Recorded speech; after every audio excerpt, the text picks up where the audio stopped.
কিরে তোরা কি লই এত আশাশি করতেছস? তেমন কিছু না, তুই আইসস ভালো হইছে। আমাদের জন্য চা নিয়ে আয় তো, আর তুই খাইলে তুইও নিয়ে আয়। টাকা দে, আনতাছি।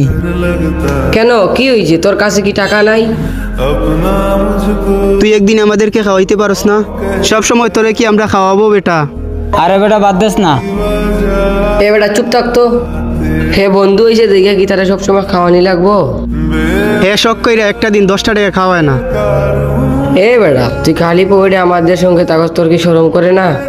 বাদ দেস না, যাই হোক ও তো আমাদের বন্ধু না, আর আমি কোনোদিন ওরে ফালাইতে পারবো না। থাক তুই তোর বন্ধু নিয়ে, আমি গেলাম। আচ্ছা আজকে চা খাওয়া লাগবে না, চল যাই।